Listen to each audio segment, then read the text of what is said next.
There are few diagnoses in the world of medicine that strike as much fear and uncertainty as pancreatic cancer.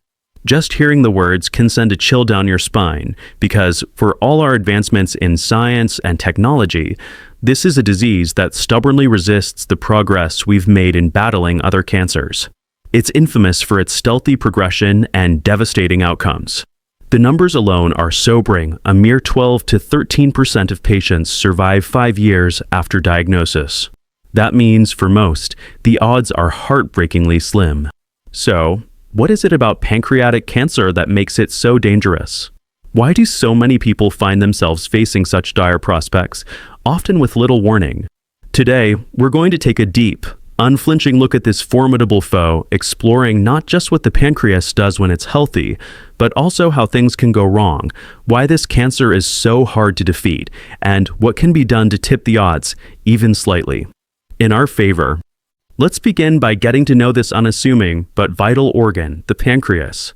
Tucked away deep in the abdomen, the pancreas sits behind the stomach, nestled close to the spine and surrounded by a veritable neighborhood of other organs. Its head lies in the curve of the duodenum, the first part of the small intestine, while its body stretches leftward, tapering to a slender tail near the spleen. It's not a flashy organ, and most people don't give it a second thought until trouble arises. But the pancreas is a multitasker of the highest order, performing essential roles that keep the body running smoothly.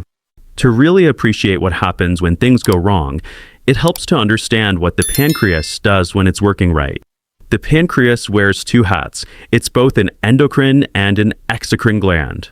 As an endocrine gland, it releases hormones directly into the bloodstream, most notably insulin and glucagon, which are produced by specialized cells known as the islets of Langerhans. These hormones are the body's frontline regulators of blood sugar, helping to maintain the delicate balance that keeps our cells energized but not overloaded. But it's the exocrine side of the pancreas that's particularly relevant when we talk about pancreatic cancer. The majority of the pancreas consists of clusters of cells called acini, which produce powerful enzymes. These enzymes don't go straight into the blood. Instead, they travel down a network of ducts, eventually being released into the duodenum. There, they help break down fats, proteins, and carbohydrates so our bodies can absorb the nutrients we need from food. You can think of the digestive tract as a kind of tunnel running through the body. Technically, it's still outside the body in a sense, lined with a protective layer of tissue and only admitting substances that are processed and approved. All this intricate anatomy and chemistry works together in a harmony that, when disrupted, can have dire consequences. The trouble starts, most often, in the exocrine cells, the ones lining those tiny ducts. Here's where pancreatic cancer most commonly takes root, in the form of ductal adenocarcinoma. This particular variety accounts for the vast majority of pancreatic cancers, and it's as aggressive as it is elusive.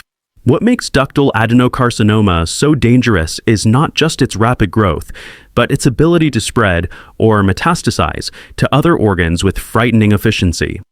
Let's talk about survival rates, because they tell a story all their own. If pancreatic cancer is caught early, while it's still confined to the pancreas, the chances of surviving 5 years can be as high as 44%. But here's the catch. That's a best-case scenario, and it's all too rare. More often than not, by the time symptoms appear and a diagnosis is made, the cancer has already begun to spread, either to nearby lymph nodes or even farther afield to organs like the liver, lungs, or bones. When that happens, survival rates plummet to 16% for regional spread and a mere 3% for distant metastases. Why is it so hard to catch pancreatic cancer early? The answer is as frustrating as it is tragic. In its early stages, pancreatic cancer is a master of disguise. For many, there are no obvious symptoms at first. Some may experience vague back pain or a little discomfort in the abdomen, but these are symptoms that could be chalked up to 100 other, less serious issues. It's only when the tumor grows large enough to block the bile duct, causing jaundice or yellowing of the skin and eyes, that people really start to take notice. By then, the disease is often well advanced. Adding to the challenge is the lack of a reliable screening test. Unlike breast or colon cancer, where mammograms and colonoscopies allow for early detection, pancreatic cancer has no universal blood test or imaging study that can catch it in its infancy. Researchers are working hard to develop such tools, but as of now, most people don't discover they have pancreatic cancer until it's already progressed. And then there's the character of the cancer itself. Pancreatic tumors are notoriously aggressive, and they have a knack for resisting treatment. Chemotherapy and radiation, which can be so effective against other types of cancer, often struggle to make a dent in pancreatic tumors. One reason is the dense, fibrous tissue called stroma that forms around the tumor, acting like a fortress and shielding it from both drugs and the body's own immune defenses. In many cases, the cancer spreads before doctors even have a chance to fight it. But let's pause for a moment. While all this sounds daunting, there are still things you can do to protect yourself, or at least lower your risk. Some risk factors for pancreatic cancer are beyond our control, like family history and genetics. If you have a close relative who was diagnosed with this disease, your own risk is higher, and it's important to share that information with your healthcare provider. They may recommend genetic testing or more vigilant monitoring if you develop certain symptoms down the road. On the other hand, some risk factors are in our hands.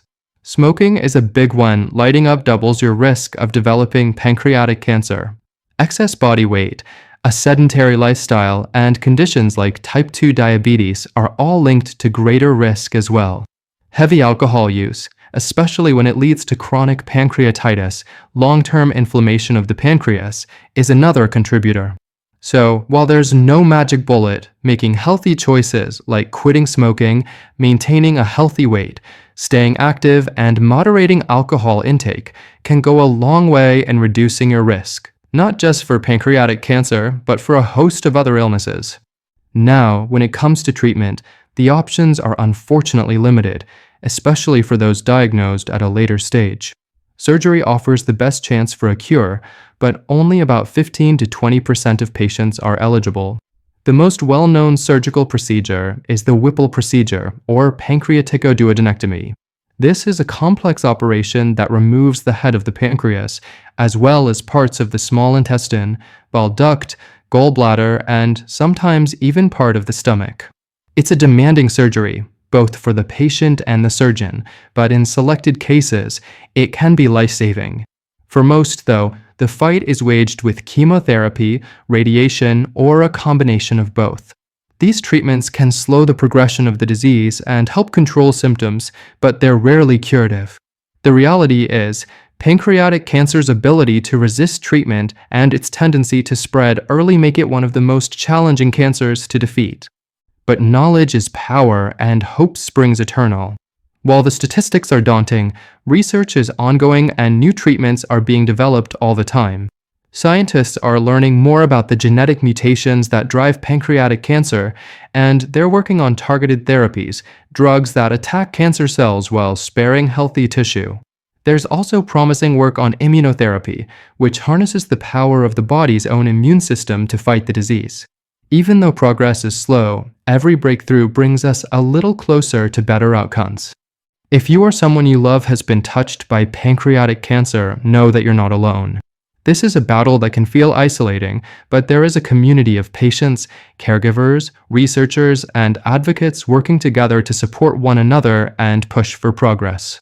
Finding ways to manage stress, maintain a healthy lifestyle, and stay connected with others can make a meaningful difference, even in the face of such a formidable adversary. To sum it all up, pancreatic cancer is a tough opponent, silent, swift, and stubbornly resistant to many of the weapons we have in our medical arsenal. But understanding the disease, knowing the risks, and taking proactive steps where we can is our best line of defense. And as research continues, the hope is that early detection and better treatments will become a reality for more people. If you found this information helpful, or if you've been impacted by pancreatic cancer in any way, I encourage you to join the conversation. Share your thoughts and experiences in the comments below. Let's support each other with knowledge, compassion, and hope. And don't forget to subscribe for more in-depth explorations of the human body, health, and the ongoing fight against disease. Share this with friends and family, because the more we know, the stronger we become. Together, let's keep learning, keep hoping, and keep moving forward.